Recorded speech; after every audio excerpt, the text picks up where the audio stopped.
चलिए देखिए, यहाँ पे जो सवाल है आपका प्रोनाउन का, कह रहा है दिस इज माई बुक, यह मेरा किताब है, एंड दैट इज योर्स होगा, वो तुम्हारा, तुम्हारा होगा ना। तुम्हारा का दो अंग्रेजी होता है, ये जो तुम्हारा वर्ड है इसका दो अंग्रेजी होता है। कैसे, तो इसको समझिएगा। मैं एक सेंटेंस लिख रहा हूं, यह तुम्हारा घर है।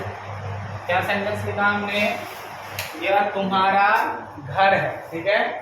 एक और सेंटेंस लिखा हमने, यह घर तुम्हारा।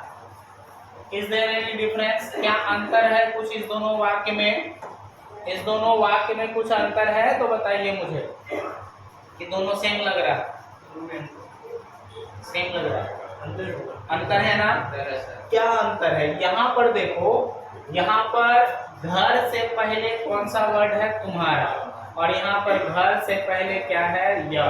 तो एक बात याद रखिए, नाउन से पहले जो वर्ड होता है वह एडजेक्टिव होता है। नाउन से पहले जो होता है, और कोई वर्ड अगर उसके बाद नाउन नहीं है तो वो प्रोनाउन है ना।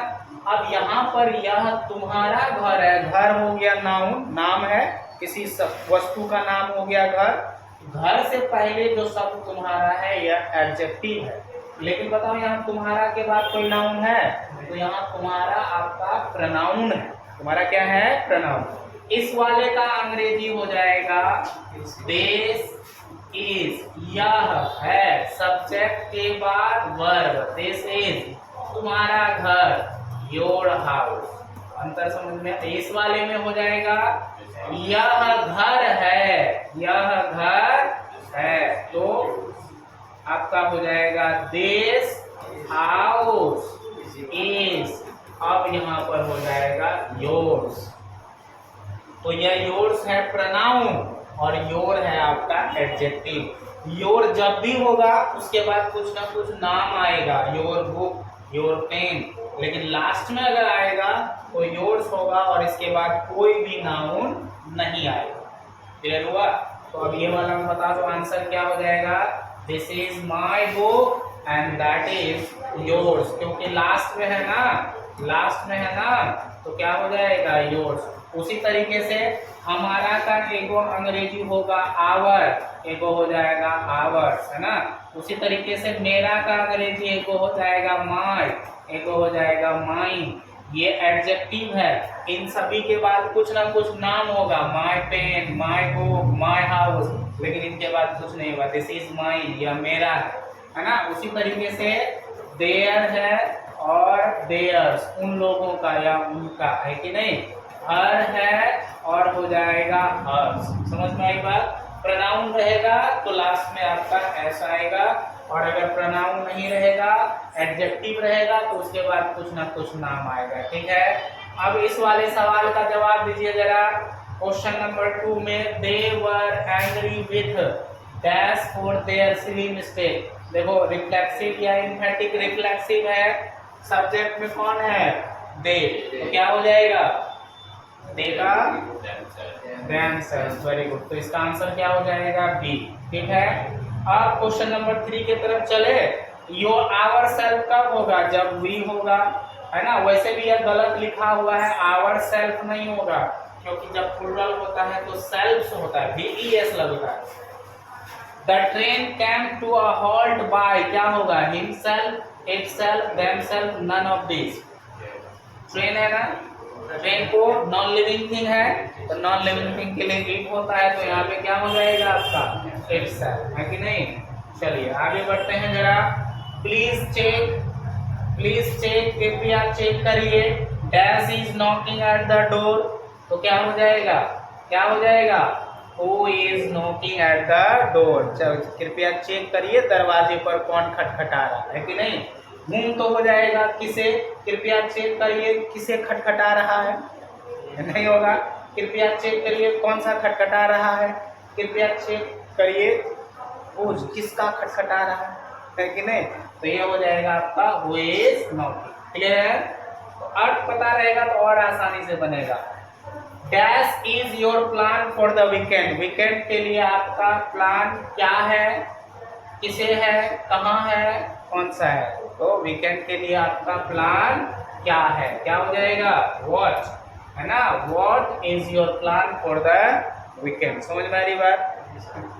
The king dash gave the awards, Raja award दिया टू द चिल्ड्रेन। अब बताओ इसमें से क्या हो जाएगा, वेरी गुड, हिमसेल्फ, मेल है ना, himself. The king himself gave the award. अब बताओ मुझे ये रिफ्लेक्सिव है या एम्फैटिक। सब्जेक्ट के जस्ट बाद आएगा तो एम्फैटिक, लास्ट में आएगा तो रिफ्लेक्सिव, है कि नहीं। तो सब्जेक्ट के जस्ट बाद है ना, राजा ने खुद बच्चों को इनाम दिया, है ना।